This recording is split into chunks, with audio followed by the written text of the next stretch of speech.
राम राम। जीवन में हम सभी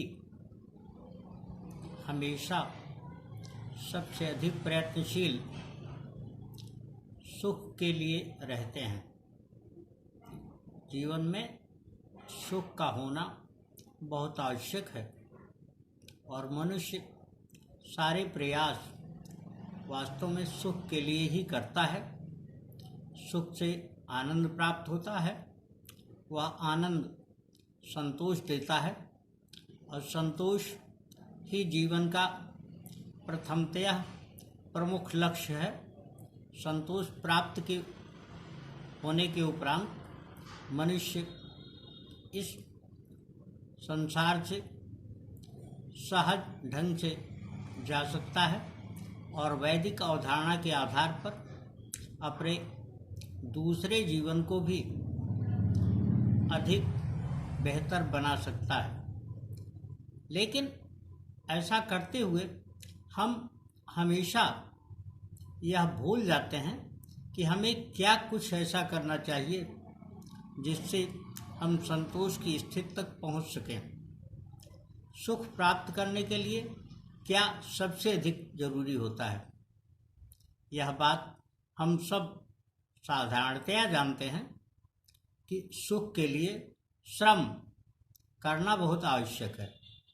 श्रम से ही मनुष्य को वह शक्ति यानी वह ऊर्जा यानी वह उत्पादकता अर्थात वह प्राप्त होता है जिसके आधार पर वह जीवन में और दूसरी आवश्यकताओं की पूर्ति करता है। इसलिए हमेशा श्रमशील रहना बहुत आवश्यक होता है, किंतु श्रमशील रहते हुए अनेक बार हम यह भूल जाते हैं कि जीवन की दूसरी क्या आवश्यकताएं हैं और उनमें संतुलन बनाने में चूक जाते हैं। परिणाम यह होता है कि हमारा जीवन एकांगी होता जाता है, हम एक पक्षीय होते जाते हैं और वही धारणा बना करके आगे अपना अन्य क्षेत्रों में विकास रोक लेते हैं। जीवन यह जो है वास्तव में हमें सब कुछ इसी में प्राप्त करना है और इसी में प्राप्त कर लेना है, क्योंकि इस बात का अधिकृत तौर पर कोई प्रामाणिक अध्ययन नहीं है कि इस जीवन के उपरांत क्या होता है। बाकी सब मनुष्य मन की अपनी संकल्पनाएं, अपनी अवधारणाएं हैं और उन्हीं के आधार पर मनुष्य यह तय कर लेता है। हमारे धर्मशास्त्रों में इस बात को बखूबी और बारंबार कहा गया है कि जीवन यही नहीं है, इसका पुनर्जन्म होता है और लोग वास्तव में जहाँ इस जीवन को रहना होता है, यह जीवन है हमारा, यहीं तक सीमित नहीं है। इसके ठीक विपरीत हम व्यवहारिक जगत में पाते हैं कि हमारे पास इस बात का ऐसा कोई प्रमाण उपलब्ध नहीं होता है। हम मनुष्य को उसके जीवन में ही उसके तमाम नताइज, तमाम परिणामों को प्राप्त करते हुए देखते हैं, हासिल करते हुए देखते हैं और उन्हीं के आधार पर तय करते हैं कि मनुष्य ने क्या किया होगा जिससे उसने कोई सुखद या दुखद परिणाम प्राप्त किया। हम उसके परिणाम के आधार पर उसके जीवन की सफलता, उसके जीवन के कर्मों को जो हमारे समक्ष नहीं हुए होते हैं तय करते हैं, उसके द्वारा किए गए कार्यों की विवेचना करने लगते हैं। एक बात और ध्यान में रखने की आवश्यकता है और वह यह है कि जीवन में हम सब कुछ केवल स्वयं को ध्यान में रख करके न करें, बल्कि एक निश्चित समय के उपरांत जब अपना आधार इस तरीके का विकसित हो जाए तो यह अवश्य ध्यान में रखें कि हम जीवन में जब दूसरों के लिए कुछ करेंगे तभी जीवन में सार्थकता आएगी और सुख स्वभावतः चला आएगा। दरअसल हम लोगों के लिए कामनाएं करते हैं कई तरह से। कुछ संबंधों को औपचारिक ढंग से लेते हैं। हम संबंधों में औपचारिकता के महत्व को आज के इस युग में, सांसारिक युग में जबकि संचार का बहुत अधिक महत्व होता चला गया है। हमने साधारण सा साधन मान लिया है और सुबह होते ही लोगों को सुप्रभात या गुड मॉर्निंग या अपने अपने तरीके, अपनी अपनी भाषाओं में उसके लिए शुभकामनाएं भेजने से लेकर के और रात में सोने तक उसके लिए शुभकामनाएं देते करते रहते हैं। किंतु क्या हम कभी ये सोचते हैं कि इसके प्रति हमारा हृदय कितना द्रवित है? हमारा हृदय या हमारी आत्मा इसके लिए हमें प्रेरित कर रही है, अथवा हम केवल समय बिताने के लिए उसको औपचारिकता के तहत कर रहे हैं?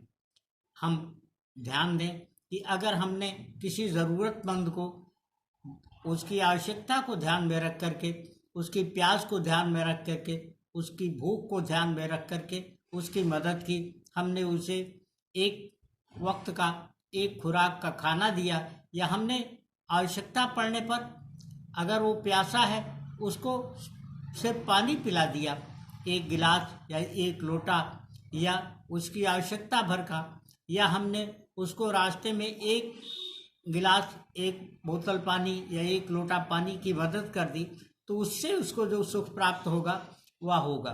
हम अपने घर में बहुत बार अनेक तरह के लोगों को काम के लिए आमंत्रित करते हैं, बुलाते हैं और हमारे घर पहुंचते हैं, विभिन्न प्रकार का कार्य संपादित करते हैं। लेकिन सहजतया हम कभी यह नहीं सोचते कि उन्हें भी प्यास लग सकती है, उन्हें भी भूख लग सकती है, और यह न सोच करके हम उनसे उसके बारे में जब कोई विचार नहीं करते तो उनकी काम में अरुचि होती है। अगर हम काम करते हुए हमारे घर कोई प्लम्बर आए, हमारे घर कोई इलेक्ट्रीशियन आए, हमारे घर किसी प्रकार का अन्य कोई सेवा कर्मी आए और हम उससे एक बार केवल साधारण ढंग से यह पूछ लें कि क्या वह पानी पिएगा, और पानी पीने के साथ, पानी के साथ हम उसके साथ अगर कुछ बिस्किट या अन्य कोई खाद्य वस्तु उसके साथ प्रस्तुत कर दें तो उसका मन प्रसन्न होता है, और उसकी उस प्रसन्नता से तात्कालिक खुशी हमारे अपने मन पर भी आती है, उसकी ध्वनि आती है, उसकी छाया पड़ती है, और वह छाया तात्कालिक रूप में हमें जो सुख देती है वह सुख निरंतर हम बनाए रखने की चेष्टा कर सकते हैं, उसके लिए प्रयत्नशील हो सकते हैं। इसके लिए कुछ अतिरिक्त करने की आवश्यकता नहीं पड़ती है। लेकिन हम में से बहुतायत लोग इस तरफ ध्यान नहीं देते। परिणाम ये होता है कि हम किसी एक कारीगर को, किसी एक काम करने वाले को दोबारा अपने यहाँ जब भी बुलाते हैं तो वह उपलब्ध होने पर भी हमें बहाने बताता है, हमें दूसरे तरीके से उसका वह परिमार्जन करता है, या और हमें वह मोल भाव या बार्गेनिंग की स्थिति में ले जाता है। ऐसा निरंतर बहुत सारे घरों में बहुत सारे लोगों के साथ अपने अनुभवों को साझा करते हुए, उसके अनुभवों को जानते हुए, उनका फीडबैक लेते हुए हमने अनुभव किया है। लोग जब हमारे अपने घरों पर आते हैं तो हम उनसे उनकी प्रतिक्रियाएं पूछते हैं, जांचते हैं, और उसके आधार पर हमने तय किया कि कदाचित हम इस प्रकार की स्थितियों में आएं तो बेहतर होगा। दरअसल जिंदगी एक ऐसी रेस है जिसमें हमें सभी ओर से अपने लिए अनुकूल स्थिति का निर्माण करना चाहिए, अनुकूल स्थिति बनाना चाहिए, उसके लिए यत्नशील रहना चाहिए। और वह अनुकूल स्थिति तभी हो सकती है जब हम लोगों के साथ सहज व्यवहार करें, सरलता के साथ पेश आएं, और वो जिस भी प्रकार की सेवा, जिस भी प्रकार का कोई कार्य या सहयोग हमारे साथ कर रहे हैं, उनके साथ उनकी विनम्र भावना को देखें और उसके अनुकूल ही विनय व्यवहार करें, विनयशील व्यवहार उनके साथ करें। ऐसा अगर हम करेंगे तो बहुत अच्छा होगा। ऐसा भी है, समाज में बहुत सारे लोग हैं जो बहुत अच्छे कार्य कर रहे होते हैं और बहुत पुण्य का काम कर रहे होते हैं, लेकिन इसके पीछे उनकी अपनी धारणाएं मुख्यतः आज के युग में प्रचार पर अधिक केंद्रित हो जाती हैं। यह प्रचार अगर इस धारणा के साथ है कि दूसरे लोग भी इससे प्रेरित हों तब तो बात अच्छी समझ में आती है। इसके विपरीत अगर इस प्रचार के पीछे यह मानसिकता हो कि लोग हमें ऐसा करते हुए देखें तो इसमें अहंकार की बू आती है। वह अहंकार की बू, वह अहंकार की दुर्गंध, वह किसी भी रूप में हमारे लिए सहायक नहीं बनेगी। इसलिए सदियों इस बात को करने की कोशिश करें कि जब भी हमारा मन मस्तिष्क कोई भी अच्छा कार्य करने के लिए प्रयत्नशील हो, तो हम उसके लिए किसी प्रकार की अपनी उस स्थिति से बचें जिसमें हम प्रचार की तरफ जाकर के और किसी प्रकार से उससे आश्वस्त होना चाहें। इसके ठीक विपरीत हमारा प्रयास इस तरीके का होना चाहिए कि हम नेकी करें, भलाई करें।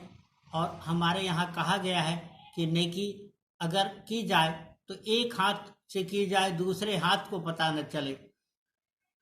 किसी को हम नेकी केवल हाथ से ही नहीं कर सकते हैं, बहुत अच्छे अपने विचार, बहुत अच्छी अपनी सलाह और बहुत अच्छे अपने सुझाव देकर के भी कर सकते हैं। लेकिन सलाह सुझाव देते समय हमें यह भी ध्यान में रखना चाहिए कि क्या अमुक व्यक्ति को वास्तव में उसकी आवश्यकता है, अथवा वह कहीं अन्य किसी प्रकार की कठिनाई अनुभव कर रहा है।